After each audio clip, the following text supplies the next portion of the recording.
Hello, and welcome to the final lecture in the November Talk series. These are a set of talks supported by the Stowe Foundation, which has been promoting educational projects for architect students around the world for 15 years. The November Talks, which are normally face-to-face events in university lecture halls, are also part of this, and I'd like to thank Stowe on behalf of the students and faculty at the LSA. Speaking of the LSA, my name is Jason Sayer, and I've got Peter Buchanan here with me, although you can't see him just yet. He's on another screen. Peter is a reader in architecture and urbanism at the LSA, and he'll be in conversation with Marina after the lecture. And after that, I'll be reading questions from the audience.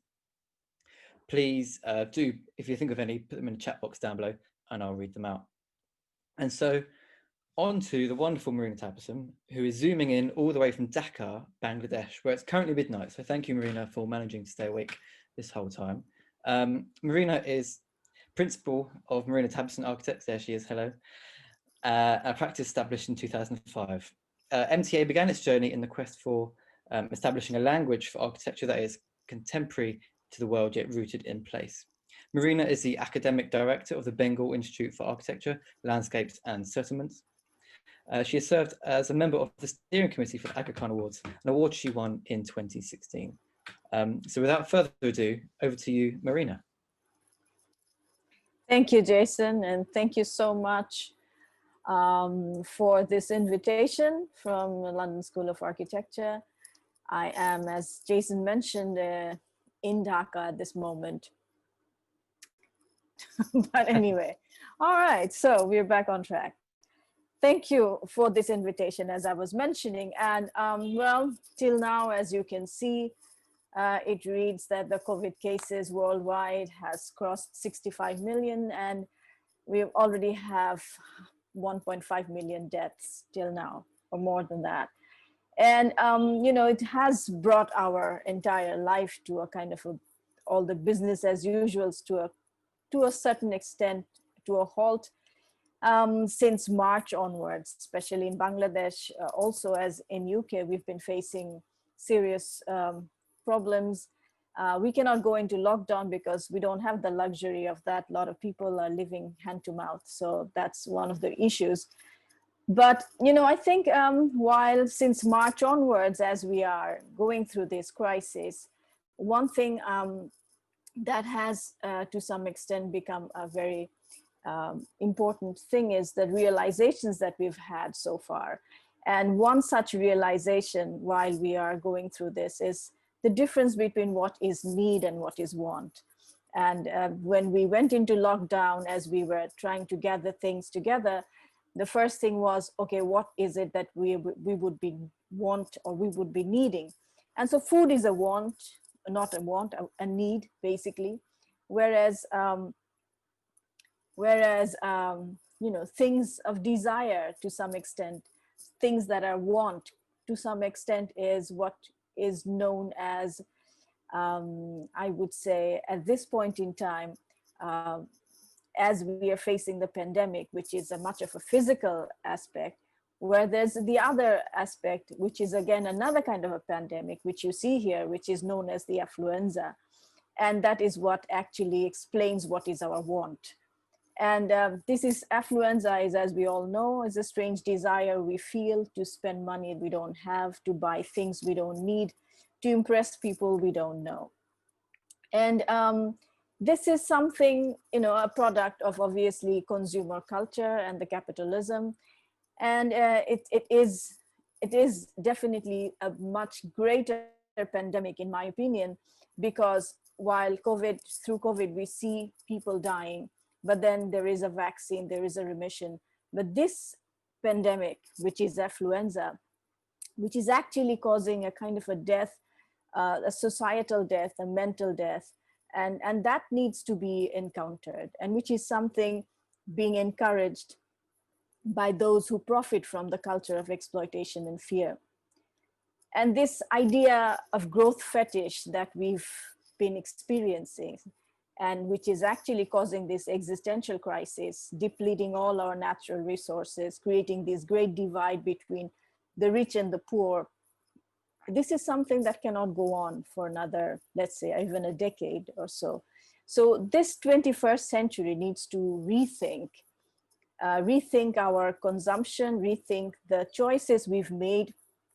And for that reason, I mean, if you look at here, this just shows plastic. As we can see, you can quite evidently see from the images something made in China ending up in the Great Pacific Garbage Patch.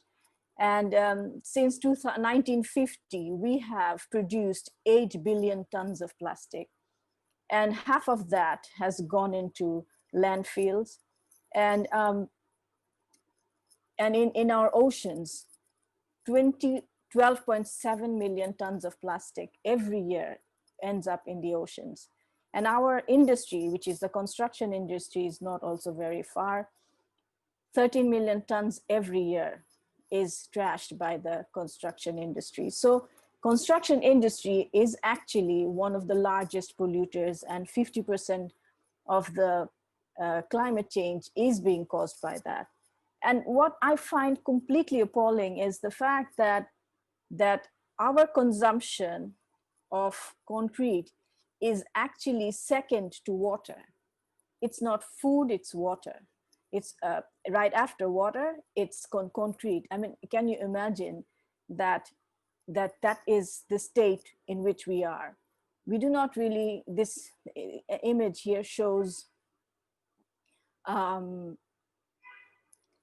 this image here, you see that it is basically showcasing the steel and the manufacturing flow, MFA of steel. And we have this enormous amount of steel that is being, you know, in our, as it's written here, building and construction industry produces 65 million tons of plastic, and consumption of concrete, and everything is just turning this whole situation in such a difficult state that the 21st century, as I see it, has to address these very issues of environment to bring the balance, which is completely missing. And the reason this is much more a pressing issue for me is because Bangladesh, where I am based in, where I'm born and brought up, and this is my country, is actually facing this crisis. And Bangladesh, as you see here in the images, shows that by 2050, Bangladesh will have 1 meter sea level rise. And the 1 meter rise is going to be taking up a lot of the lower part of Bangladesh, which is actually the delta.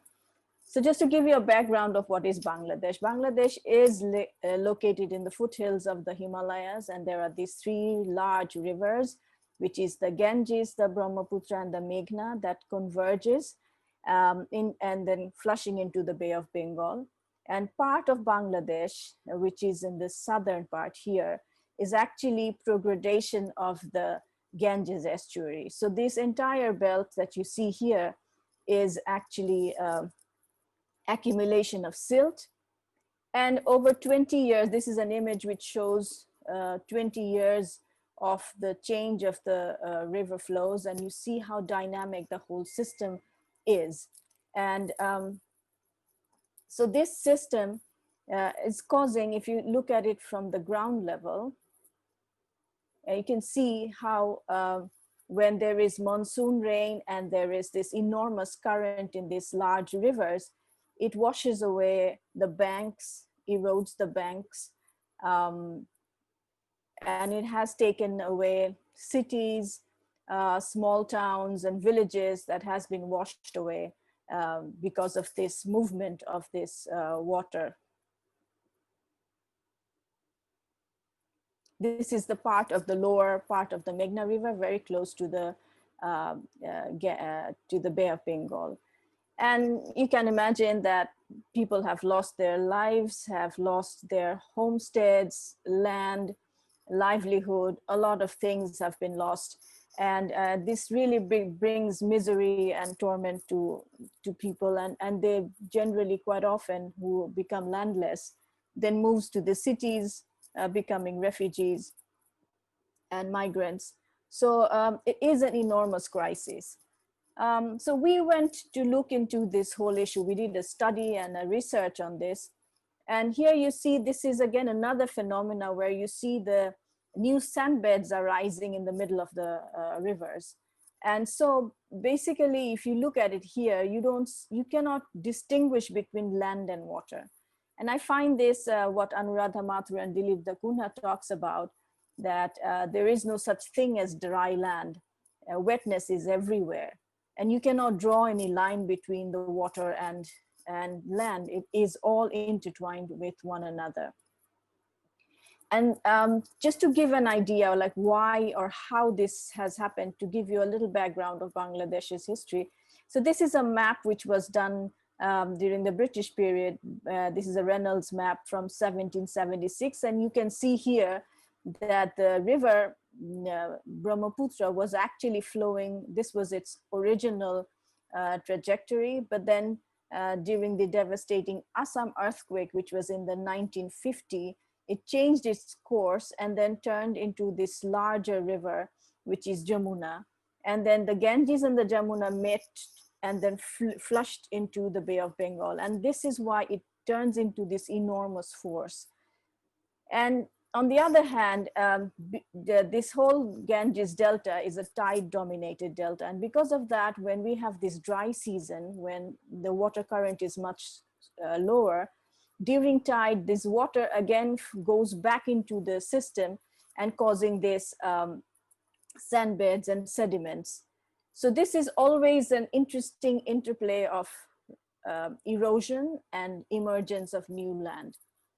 And as these erosions happen, when we were doing the studies and research, we found many interesting stories and really sad stories also.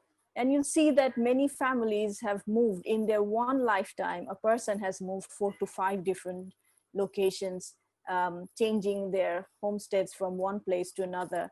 So, and we've kind of tried to map these. You see here showing the different locations. And when they move, they basically, the entire village moves together. And so everything, the homestead altogether moves. And so because of that reason, this very interesting kind of a vernacular architecture that has come up in these areas, which is mobile. So you can knock it down like a flat pack system.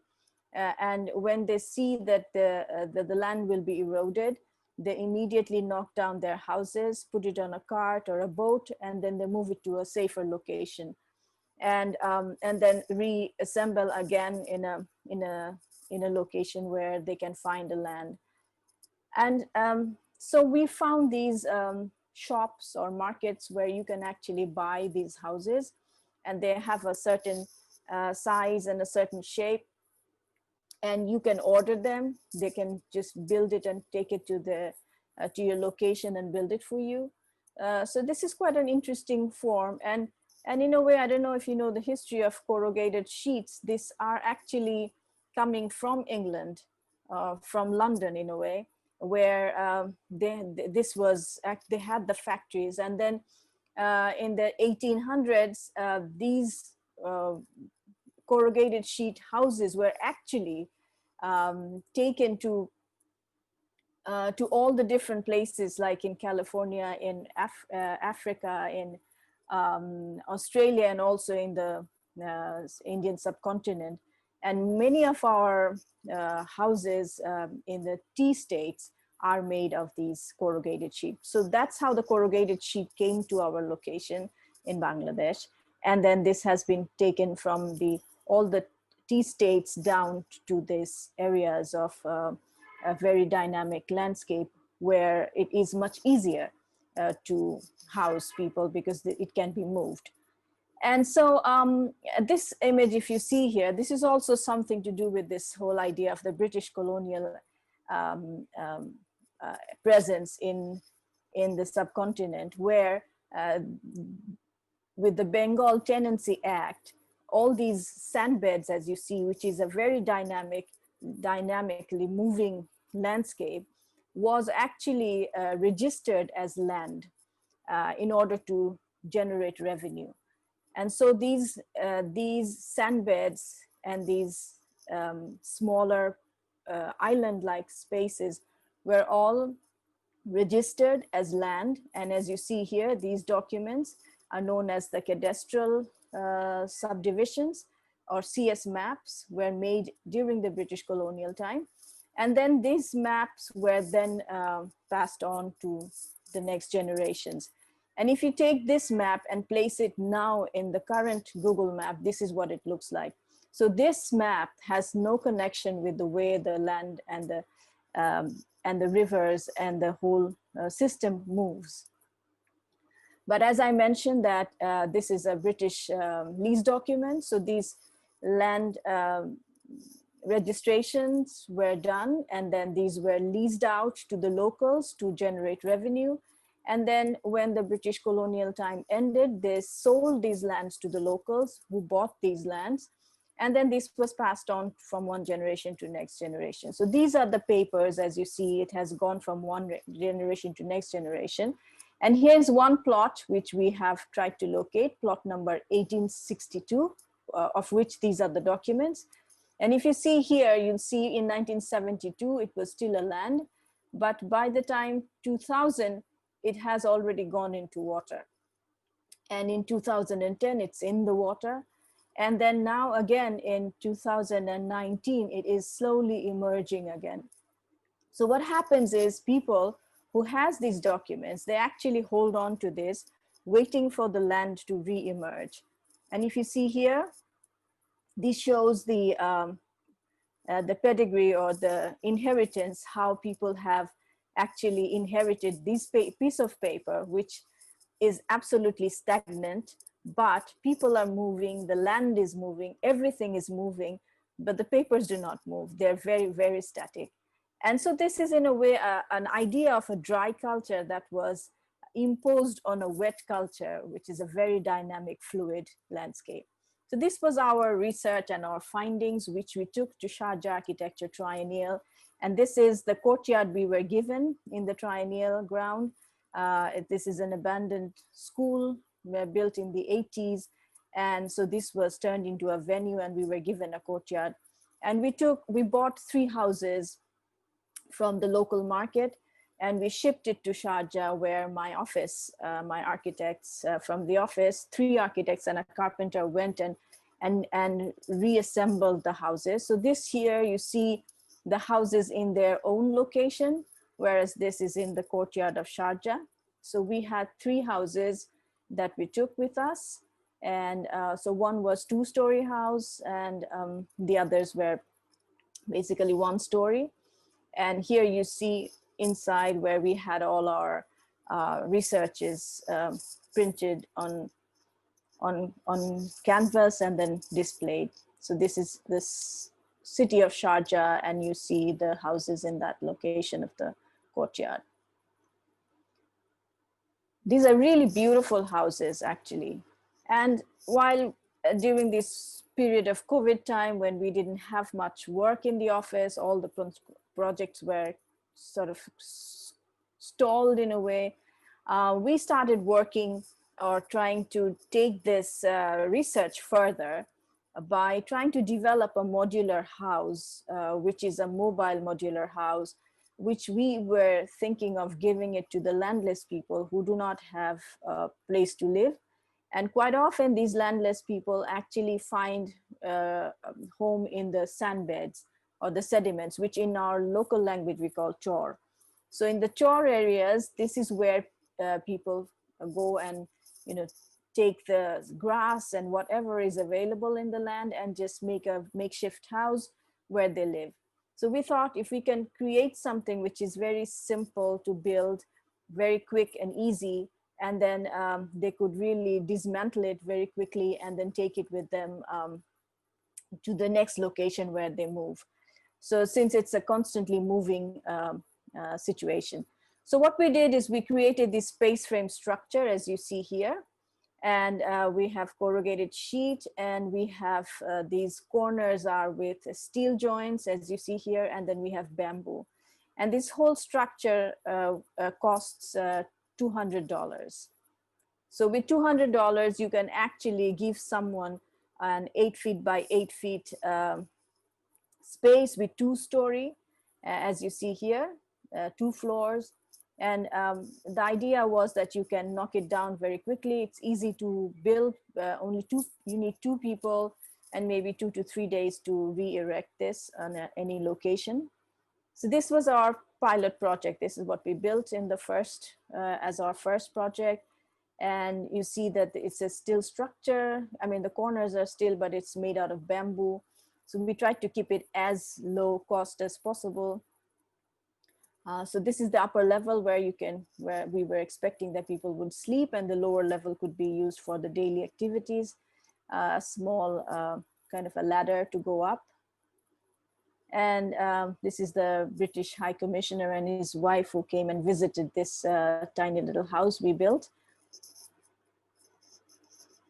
And the idea is that you can take it even to a city if you like, and make a little shop in the lower level where you can sell your stuff, and on the upper level you can have a place to sleep at night. So that's a project that we are at the moment. We are building 10 houses in the Chor areas where we would like to see how people actually adapt to it and make it their own, to some extent appropriate it. This is the southern part of Bangladesh. This is the Sundarbans, which is the mangrove forest. And very close to that Sundarbans, we have one site, which is the Pontigram Resort. This is more the mature delta, which do not move. The movement is basically on this edge, as you see here, but this is more matured and it doesn't move. So, and this is in fact one of the most fertile grounds where we have all the agriculture land. You see that it's quite green and very agrarian farmland. And this is our site right here. We have a river going by the site, which is the Kopotakko River, and there's another very small river channel, which is this one. So between the 2 rivers, we have this land. And there are lots of villages surrounding the site. It's a very pristine village-like atmosphere. There is hardly any touch of any kind of architecture or so-called progress in that sense. Very natural in a way. That's our site. This is the river, as you see. And all around the site, it's basically these paddy fields and green. So when I went there first, I think that was in 2011 when I was there on site first. And for me, it was quite a challenge to see that it is an absolutely untouched land. So when you build something there, especially be it a resort or any kind of architecture, what should it be? So that became quite a dilemma for me for quite a while. And so I thought that, this is a place where I do not have the knowledge to build, so I must learn, in a way, unlearning what I have learned and to relearn. And this is what I wrote when I was there. Rural Bangladesh is uniquely beautiful, the soul of the Delta land. And it feels like a crime to invade this silence with the roaring noise of architecture. And so what we tried to do is that we tried to understand how people actually build when in this kind of a delta. So delta, as you know, is an absolute flatland. And so when people start building, the first act of building is actually to dig a pond. So they dig a pond, as you see here, digging a pond and then taking that earth and creating a mound, and then on the mound, then placing the houses or the homestead. So that it creates an undulation of its own. So when it rains, the water goes into the pond. So it's a very simple, but very effective way of building. And a household in a village is actually, this would be a program where you have rooms where you sleep, you have kitchen, you have rooms for all your domestic animals. So this is a basic program. And you take these programs and you place it around a courtyard. So basically you have a courtyard, and surrounding the courtyard, you have all these different elements set together. And these are not distinctly defined courtyards. So you have one courtyard here, the other one here. So the space basically flows from one to the other. It's a very socially, communally living atmosphere, and which is quite unique and beautiful. And this is what you find in a village. This is how the villages are. So this is one of the potter's villages. So potter's villages have a certain way of formation where the courtyards are much more elaborate and more rectangular, squarish in shape because of the kind of products that they have. And then these are more the weavers' villages where they do bamboo weaving. So because of the length of the bamboo, their courtyards are also very narrow and long. And these are some of the households. This is a potter's family. And one quite an interesting form is this form of a roof, which is known as the Bangla Roof. And this Bangla Roof is quite unique of Bengal. And this was taken by the Mughals, and we also have in our temples this similar kind of a roof, which is actually a pitch roof, but then it's curved. And you don't see that in our landscape anymore. So we thought of reviving that roof through our architecture. So that's our site, that's the road that goes into the site. We decided that we'll take our guests by boat, then bring them to the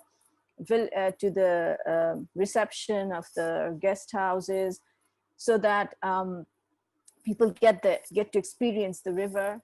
This became our master plan. So you enter here and all these bungalows basically.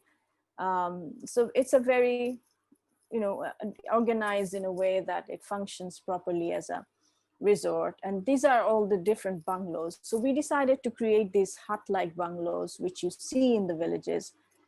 We decided to use earth or mud, the architecture of that place, and then also bamboo and all the indigenous materials that you can find in that area. And these are the houses or huts gathered in a way that it creates that courtyard-like feeling, which you actually see in the villages. So this is one of the villages close to the site. This is the Potter's Village. And what we did is we actually brought in the villagers and also the younger generation who has the dream of going to the cities and living there and looking for a job. We tried to bring them to the site and then to encourage them to start working with us. To some extent, the idea that, this boy who has the ambition of going to a city to look for a job has no regard or any pride in what his community generally does, which is pottery. So he has no knowledge of the skill of pottery. So we kind of tried to create that connection between the younger generation with the older generation and to bring this pride back into the system. So this is our construction method where we employed this mud brick and mud mortar and used bamboo basically. And this is the roof, as I was mentioning, that you have this beautiful form, and using thatch from the Sundarbans. And this kind of weaving technique is also lost because this is not used anymore because of the corrugated sheet roofing that you see generally. And there you can only find 2 or 3 different groups of people who actually have the knowledge of this, this beautiful way of weaving the roofs. We also have women working on the site. They do really beautiful plasters. So, so yeah, you see here, these are one of the huts. And this here shows the riverside elevation of the project. So basically we did the master planning, we did the whole idea of how the huts are going to be. But at the end, the villagers came and built it for us. So it was a kind of a knowledge sharing. It was also learning for us and also giving them a certain kind of and generating income for them, a kind of a local economy. And so these are some of the huts, as you see.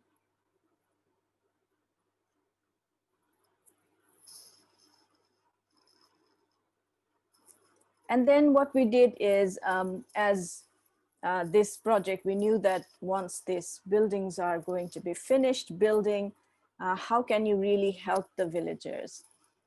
So we decided to start working with them to some extent to empower them, or to find certain kind of work.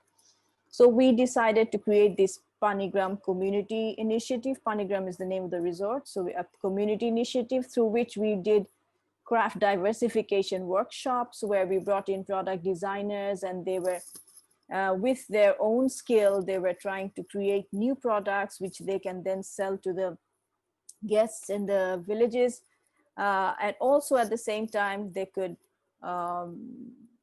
also export some of these products to elsewhere. And then we created these savings groups where women save money to build their own houses, and to help them.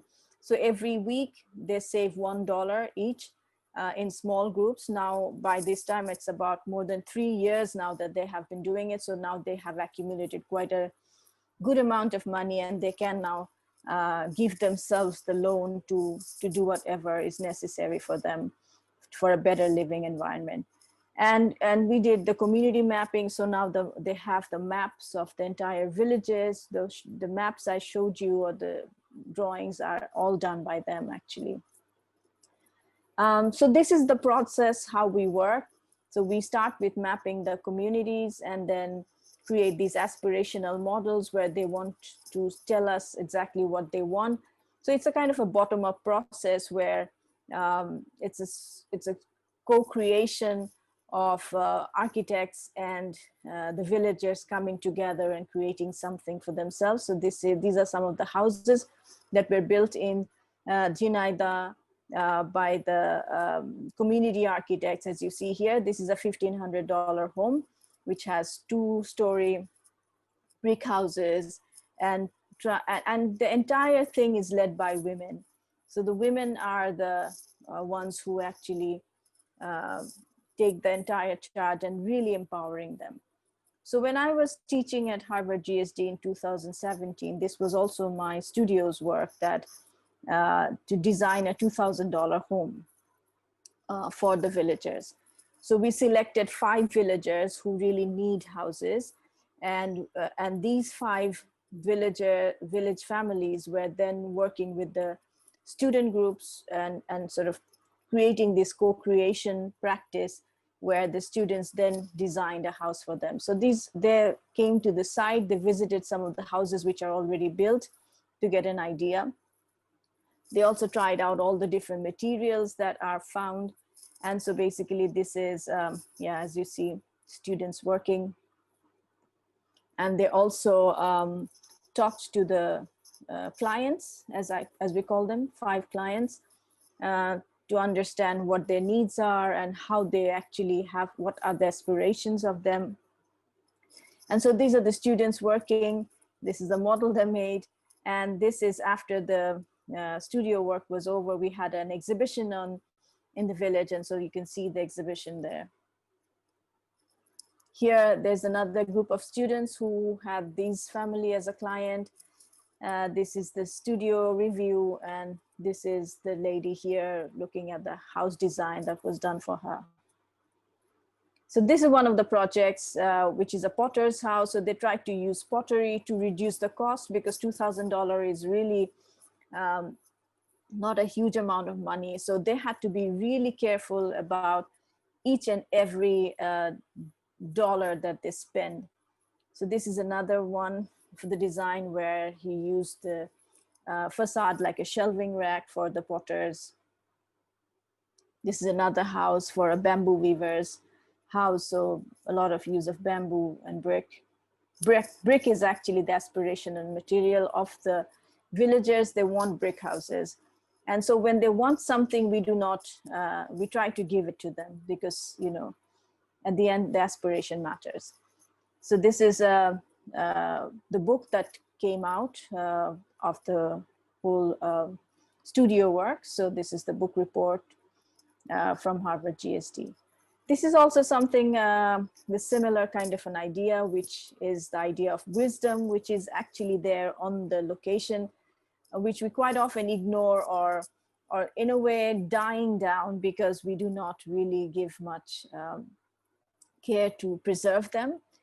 So when I was invited to the Venice Biennale in 2018, was it? Yeah.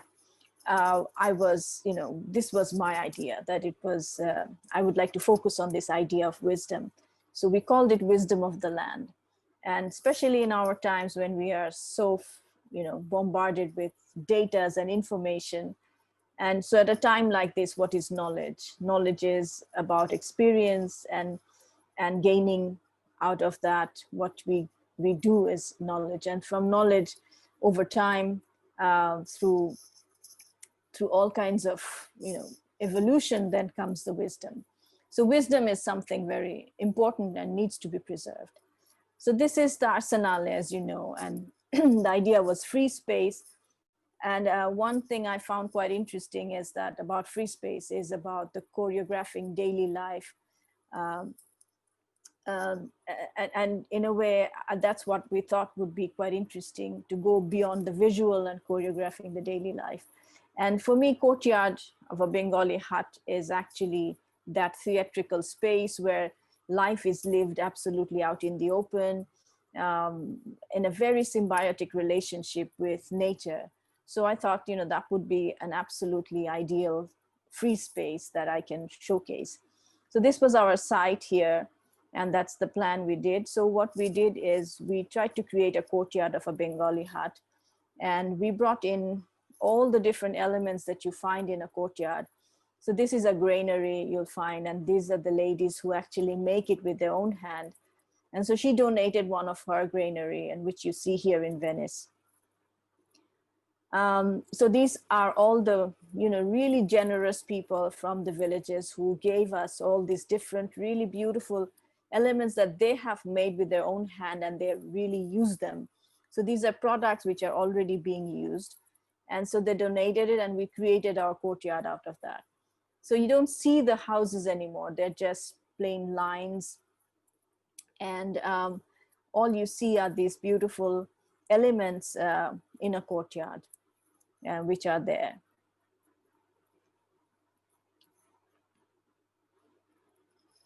I'll just go very quickly because I think I'm taking too much time. I have a lot to show actually. So, so to go to the next project, which is a project we are at the moment going into construction. It's about, again, in the coastal areas. Here you see, this is a track of a cyclone which happened in 1991. It was a devastating cyclone in April, very close to Chittagong, our port city. And it killed about 138,000 people. And the site where we are building, we had 40,000 people death in one night because of this cyclone. We didn't have an embankment in this location, and you see the images right after the cyclone. And it had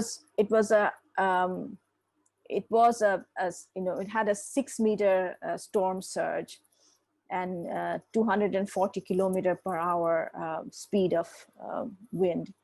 So that's the ocean here, as you see, the Bay of Bengal, and that's our site. So there's about 2.5 kilometer distance. And the embankment goes, this red line is actually the embankment. So the site is on the outside of the embankment. So we had to create an embankment all around the project site.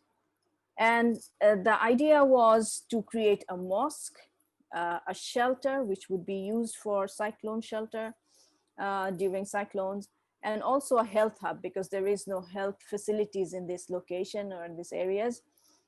So a mosque, a cyclone shelter, and a health hub, all three combined together. And because it's a cyclone prone area, there are certain rules where you cannot have openings on the facade, so it needs to be very closed. So we created this architecture where we have the health hub in the lower level, the mosque on the upper level. And these are separate boxes. Here you see these are like different separate elements which can move in the wind as the wind flows. And there are these gaps through which the wind can actually goes through like a channel. So we created these channels so that the wind can actually pass through.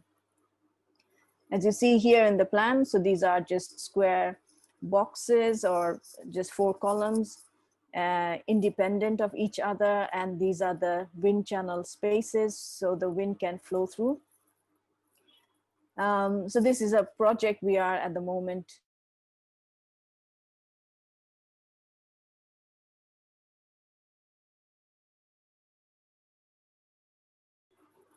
and that's the courtyard of the mosque. You go up here and then you face the main mosque area.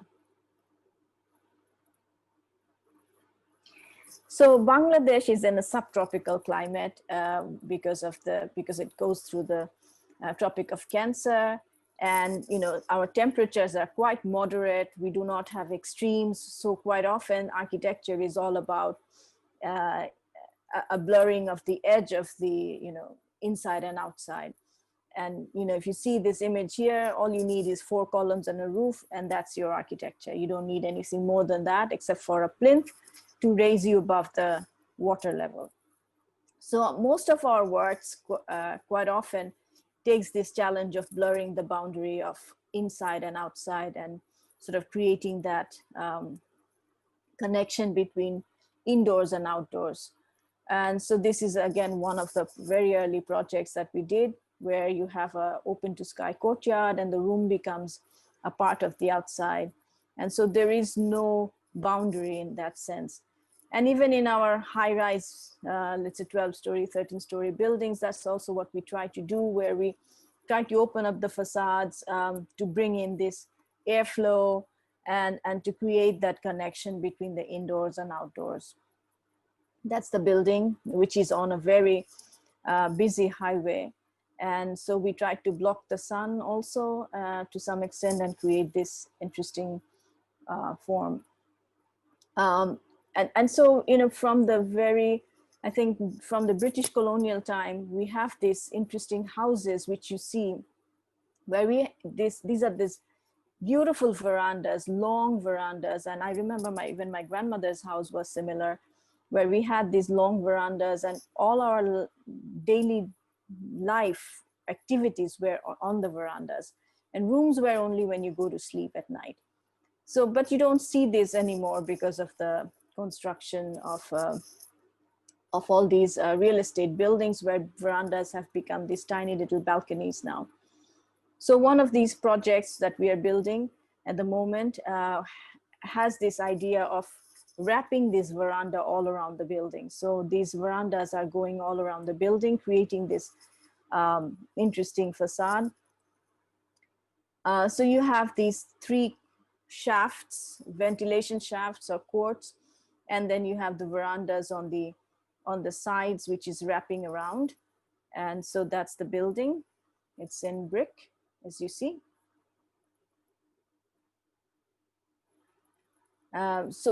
So in most of the projects, as far as I've done, especially in the cities, I've tried to create this devising how you can create this draft of air, how you can create this cross ventilation, because that's what is so important for us.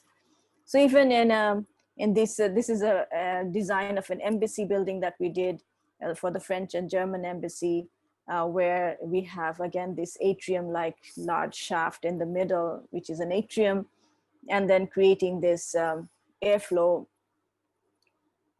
in a small house, where you again see that really beautiful little atrium and the brick building, tiny little house, but it's always that idea of indoor and outdoor and the connectivity between these facades.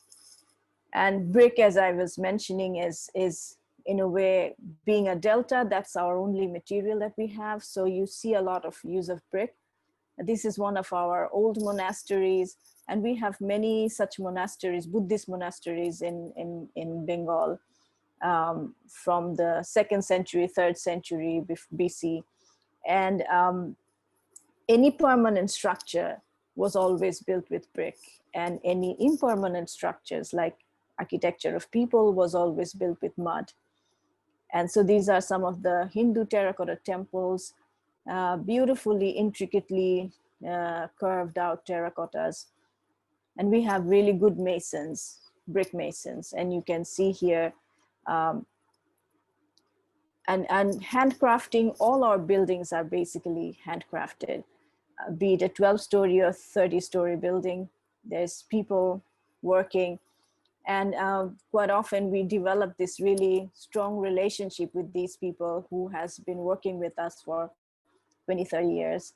And in every project, we try to find a certain kind of a crafting which we can actually then employ them to design and build. This is Dhaka. As you can see, it's the fastest growing cities in the world, one of the most toughest cities.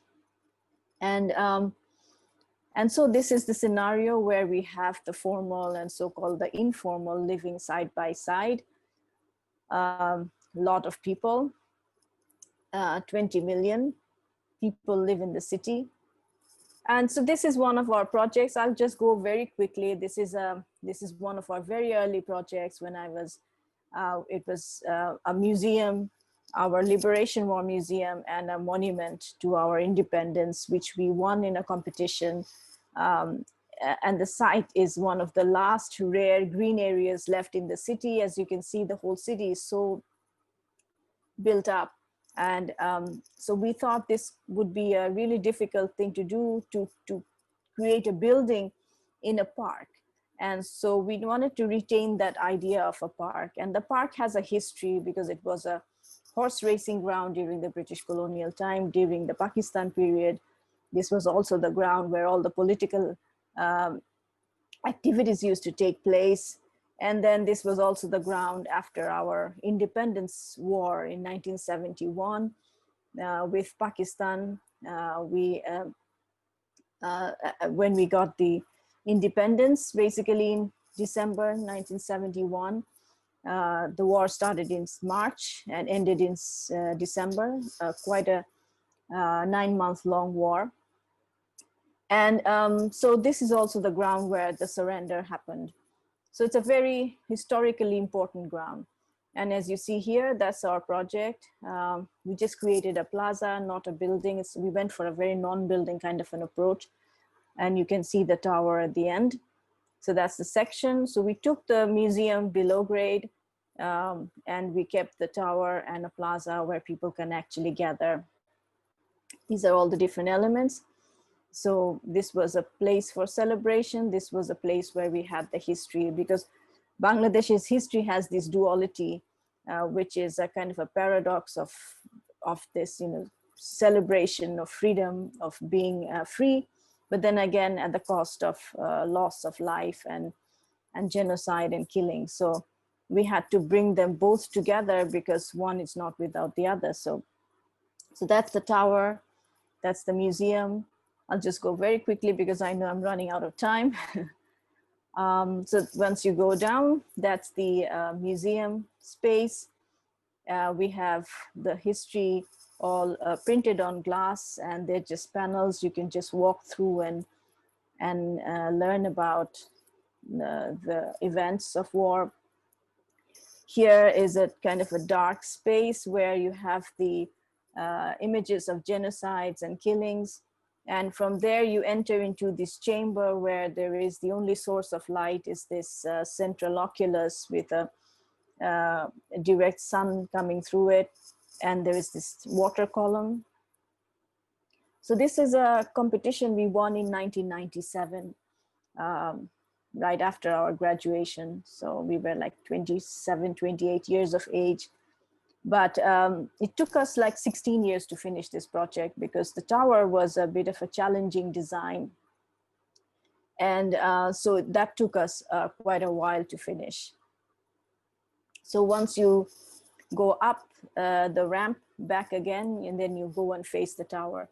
The tower is actually a space frame structure with glass panels cladded onto it, as you see here. So the glasses are actually stacked one top of the other. Here you see that, and then cladded onto the facade. So the glass do not take any load. It's basically the structure that takes the load. The idea was that it is, we wanted to depict freedom through light, and glass is not our material, light is our material. So You see, it's a tower of light. It's a kind of a beacon of hope for a young nation. In fact, my country is younger than me. So yeah, you see that's the Tower of Light, which we designed as our independence monument. I'll finish with the mosque. I'll go very quickly. This is the project which won us the Aga Khan Award. And that's our site, absolutely at the edge of the city of Dhaka. That's the end of Dhaka city towards the north, and that's the south. So Dhaka is basically bounded by waterways. So the lower part is the old Ganges, and the upper part is again another river, Turag, and that's the city. And that's right where we have the mosque. And that's the area which was right next to the river and was very much farmland. And over the years, it has sort of turned into this settlement of housing and different kind of people coming and making settlements here because of the enormous pressure that the city has of growth. And my grandmother, as you see here, that's my grandmother. She had some land in this area where she wanted to donate a piece of land to build a mosque, as there was people coming and starting to create these settlements, and there was no planning from the government side. This was not even part of the city at that time in 2006. So she decided to donate a land to build a mosque. And that's where she is. You can see her sitting there right under a jackfruit tree. This was our first prayer where we declared that this land is going to be donated for building a mosque. So this was 2006 September, and my grandmother passed away the same year in December. And so it became a commitment that I made to my grandmother, a promise. So I had to go through the process of design and building it. So I became the designer, the builder, the fundraiser, everything in one. So when I went into doing this project, these are some of the points I had in mind. I'll just go through them very quickly. That what is actually a mosque. So if you go deep into Islam, go back to the very beginning of what is a mosque, you'll find that mosque actually was developed during the Prophet's time from the house form. So in the Arabian Peninsula, this was actually the house form, and then the house form was elongated and turned into a mosque. So there was no such prescription of how a mosque should be. The only thing that you require is the direction, a space where people can congregate. It's a space for congregation, and you need to have the direction of the Qibla, right? Qibla meaning the direction of Mecca. So that's the only two requirements that you actually have for a mosque architecture. And so as Islam went from the Arabian Peninsula to the east and to the west, it took in many different forms and shapes. It adapted to the local culture, the local custom, construction techniques, material, everything. And so you see all different kind of mosques all around the world. And this is our mosques you see in the Bangladeshi landscape. These are the very first mosques during the Sultanate period. And to some extent, this is what we, I would say, the most authentic mosque form. And this is the scenario of mosque at this point in time. As you see, these are just stacks of floor. There is no really feeling of any sense of architecture. And this is what has happened to the symbols, as you see here, a dome and a minaret. So then I question, do you really need symbols? Or, is it really necessary to have it like that? So I kind of tried to look into spirituality in a way, to bring in spirituality. And I think for me, these two spaces are one of the most spiritual spaces I've ever been to, experienced. And I think light is absolutely the material for that. So, so that's the site here. And as I was mentioning, need a place for congregation, which is right here. And you need to have this direction right. So the site is that 75 by 75 feet space. And then this is the main prayer hall, and the prayer hall needed a shift because of that direction. It's a 12-degree shift. And so to facilitate that shift, I introduced this circular drum, which then helped us to bring in this light.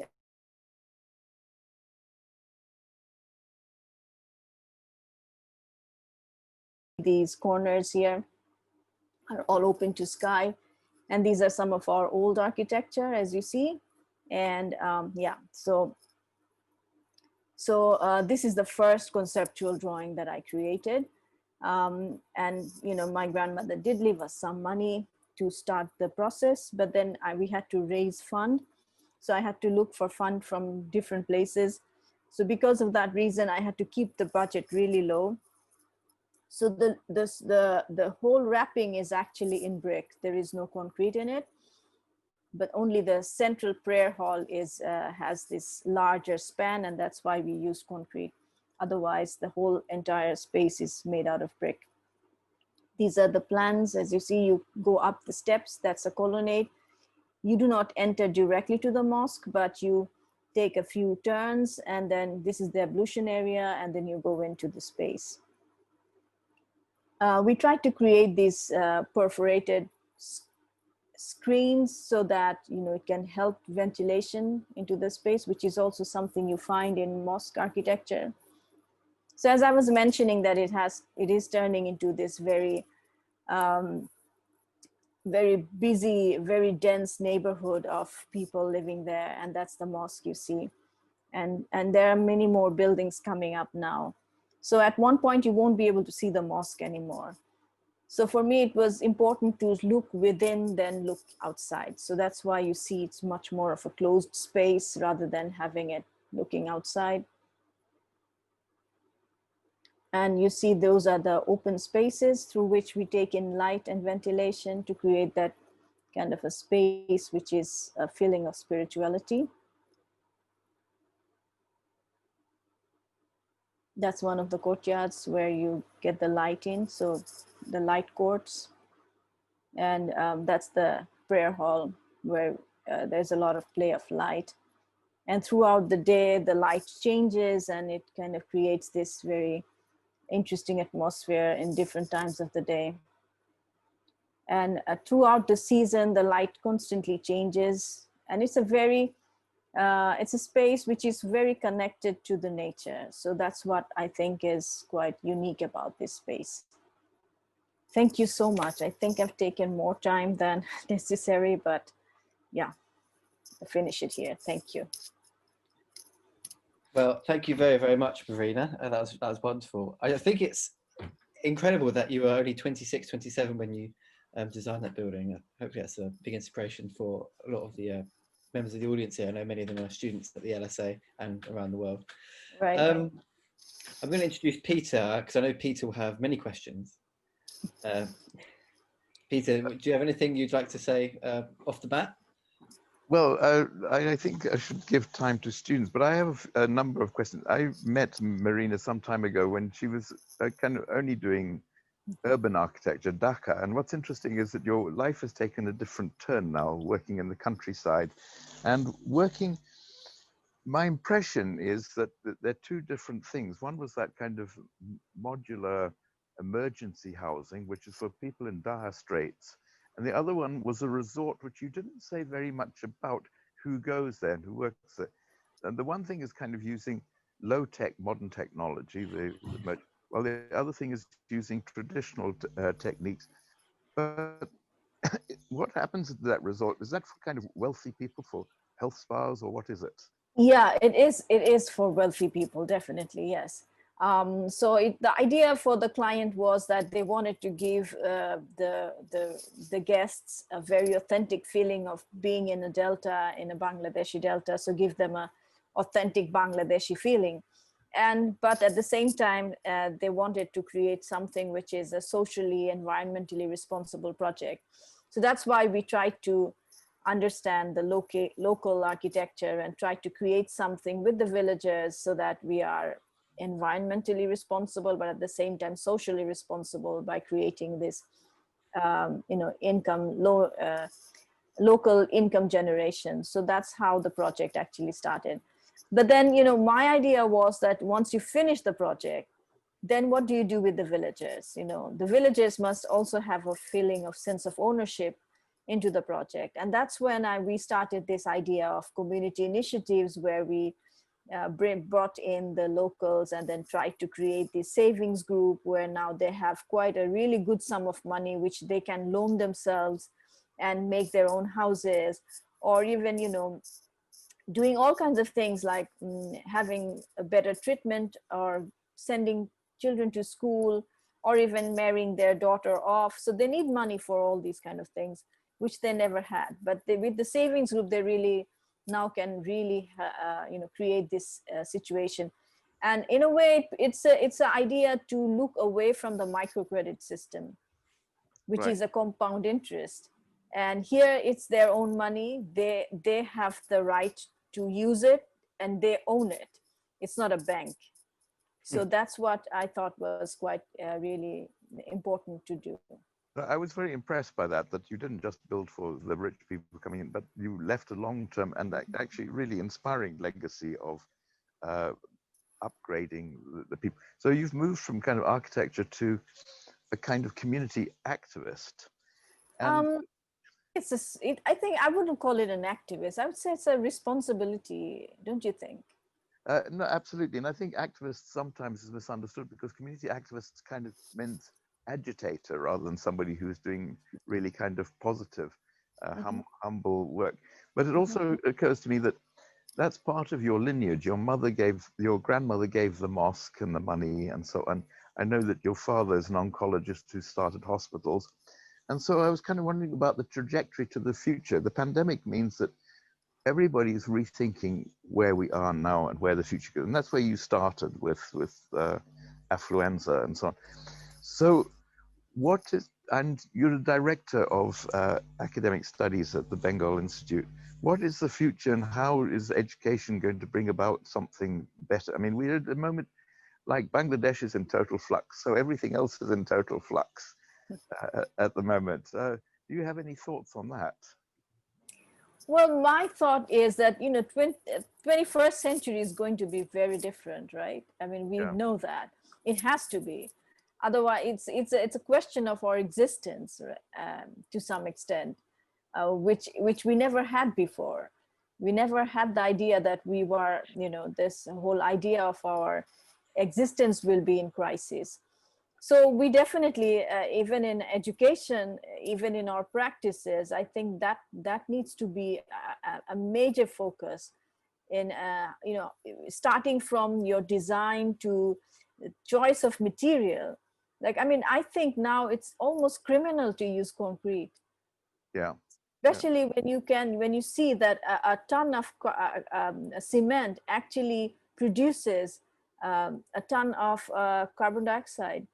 So to produce 1 ton of cement, you actually produce 1 ton of carbon dioxide. And for that, it takes a full-grown tree 40 years to take up or absorb that carbon. So it's just impossible that we go on like this. So I think the schools have a big responsibility to actually bring these things into focus, to bring this into platform, and actually make students and even the younger architects to think differently from, you know, what we've experienced in the 20th century. But it's more than just technical challenges. It's a kind of, we have to rethink every aspect of our lives, how we feel towards the world and environment, towards each other. I think we're going through an enormous shift that most people and most architects have even not begun to scrape the surface of the big changes that we face. Absolutely. I'm aware that there must be lots of others wanting to ask questions, and Jason is the moderator on that. But if anybody has questions, we can come back to it. Yeah, we've had quite a few. Got one from Dominica, which kind of asked a question I'd written down as well. So you talk about light being a material, kind of spirituality, but when you start to think about working or articulating light, how does that for you look like? What does that look like for you as a design process? How did you begin to understand that? To understand light? Well, you know, I think for me, what was quite unique was our parliament building. by Louis Kahn, and I'm kind of, you can tell that I do like Kahn's projects because of this aspect of light, and the way he uses light. So I think the way to do with light is to actually understand it, to have that understanding. And quite often, especially if you want it to be much more spiritual, the idea is to not to reveal the source. So I try not to reveal the source, where the light is coming from. So when you know that you can see the source of light, it's not interesting anymore. So you need to create that, that interest, where you actually let the light fall on a material, maybe a wall or something of that material, which actually holds the light and then reflects it. So that's when you create that beautiful sense of spirituality, I think. That's my understanding of when I went to Hagia Sophia, or let's say when I went to Cordoba, or even in our parliament building. You never see the source of light. That's what creates that mystery. Nice. I was going to ask a question about the houses that are on stilts. I mean, obviously they're raised above water, or any potential water. But how does that kind of work with channeling potential water elsewhere? Which one you mean the very early on? Yeah. Well, channeling the water, I mean, definitely you need to work with the landscape, obviously, to be able to manage the water. But the earth is so soft and so fragile, and the government has tried in many different ways. I mean, we have people coming in from Netherlands to come and help us with this water, but it's unmanageable. This is such an enormous current of water that comes in during the monsoon season because of rain, and at the same time the glacial water that comes from the Himalayas. It is enormous, and it is such a fragile soil and soft alluvium that it's impossible to hold that on. So what we found out that it is, maybe it's manageable with an enormous budget we do not have. So the best way is to adapt and negotiate with the land, and the way it behaves. That's why we thought of these modular houses, and also the way people actually live there is to move. So you keep on moving, and moving is a kind of a culture also, that the moment you see the land breaking, you move, and people are used to it. So so that's why we created these modular mobile houses, which is easy to build. Just looking at your maps of the flooding, 1 meter flooding and so on, it looked to me like the whole Sundarbans are going to be underwater. And so where the tigers going to go? They're going to kind of flood into the cities or something. Well, the water level is rising quite slowly. It's already rising. We can feel that because the river system and the ocean system is slowly pushing inland. So you can feel that already. So the Sundarbans are already, the water level has gone up. So basically, when you have a 1 meter rise, so what will happen is it will probably move more inwards for its own survival. That's what I feel. The mangroves will probably more creep into the system. Yeah. Sorry, Jason. That's right. Another question from Dominica. So the other one was from Mariam, both LSA students. Dominica asks, how do you revive or rekindle the sense of local pride of the inherited heritage in younger generations? I mean, I presume that's when they build it themselves, but I don't know if you have an answer for that. Yeah, I mean, that's one of the most important things to do, actually, to bring back the pride. And especially in our kind of situation, what happened is because of these crafts which are there in the villages, which are priced so low, that you make a pot and you take it to the market, it sells at such a low price that at the end you don't earn anything from that. So basically, because of that reason, it's also about the value, what you put into the product. So that's why we try to work with the product designers, that you can create something keeping that same idea of skill, but at the same time creating something interesting.